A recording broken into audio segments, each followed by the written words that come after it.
जय गुरुदेवाय नमः। जय राधे श्याम की। आज हम आपको सुख सागर से चौथे स्कंद का 7वां अध्याय सुनाएंगे। दक्ष के यज्ञ का पुनः परिवर्तित होना तथा वहां पर प्रकट हुए भगवान की स्तुति करना। मैत्र जी कहते हैं, ब्रह्मा जी की बात सुनकर शिव जी बोले, हे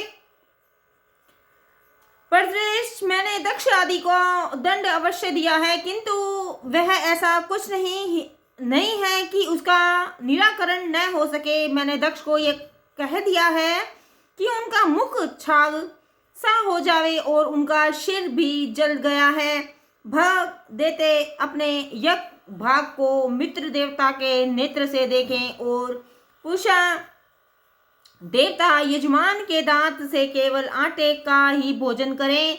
इनके अतिरिक्त अन्य ऋषिवजों के अंग भंग अश्नि कुमारों के पूषा देवता के हाथ से बनाए जाएं। भृंग जी की दाढ़ी उखाड़ ली गई है, उसके स्थान पर बकरे की दाढ़ी लगा दी जावे। शिव जी की यह बात सुनकर ब्रह्मा जी तथा अन्य देवतागण भी प्रसन्न हो गए और बोले, हे शिव जी, आप भी हमारे साथ यज्ञ में चलें और इसे हम देवतागण आरंभ करेंगे। इसलिए अब इस यज्ञ का नाम देव यज्ञ होगा। इसके अनंतर शिवजी, ब्रह्मा जी और देवगण यज्ञ स्थल पर पहुंचे और समस्त कार्यों का संपादन उसी प्रकार फिर से किया गया जैसे शिवजी ने कहा। बकरे का सिर लगते ही दक्ष जी उठ खड़े हुए और शिव जी को सामने देखकर प्रार्थना पूर्वक कहने लगे, हे भगवान, मैंने जो अपराध किया था उसके लिए दंड देकर आपने मेरे ऊपर दया की है। तत्वों के ज्ञान को न जानने के कारण मैंने देव सभा में आपके प्रति दुर्वचन कहा था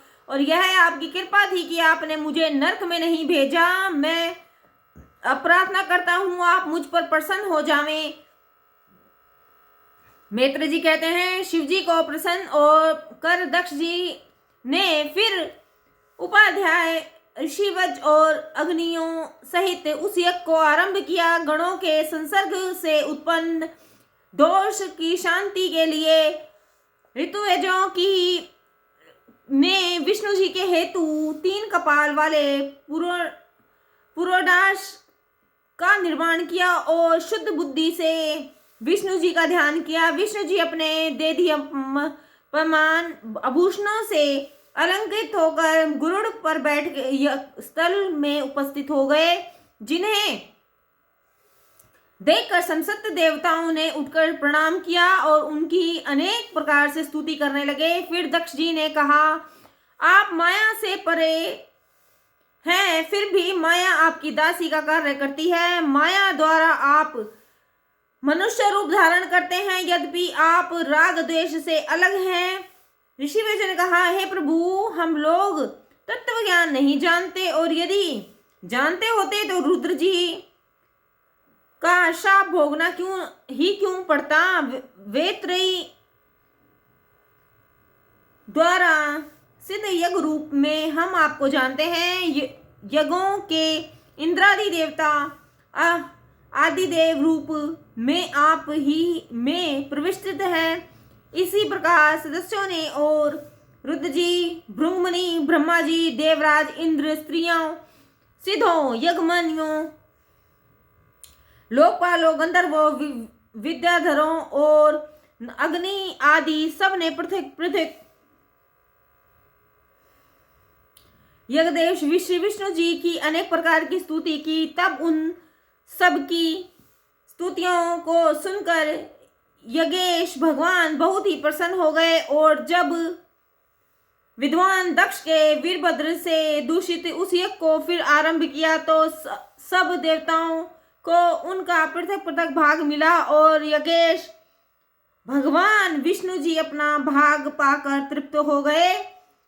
तब उन्होंने यज्ञकर्ताओं दक्ष से कहा, हे ब्राह्मण, जैसे तुम मुझे संसार के कारण आत्मा और ईश्वर समझते हो, वैसे ही ये शिव जी भी हैं।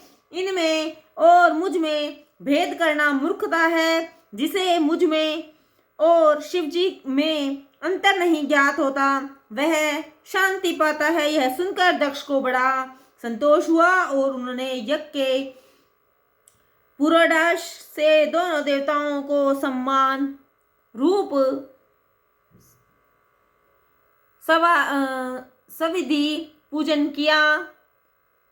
पश्चात यज्ञ में सोम पीने वाले अन्य सभी देवताओं की भी उन्होंने पूजा की और यज्ञ समाप्त हुआ। ऋषिवेजों सहित प्रजापति दक्ष ने अवृत स्नान किया, जिसे अब उनमें अधर्म का कोई लेश न रहा। अब उन्होंने सब सिद्धियों को अपने कर्म से प्राप्त कर लिया। ऐसा समझकर यज्ञ में आए हुए सब देवता प्रसन्न हो स्वर्ग को चले गए। उधर सती जी अपना शरीर छोड़कर राजा हिमवान के घर उनकी स्त्री मैना के गर्भ से उत्पन्न हुई और उनका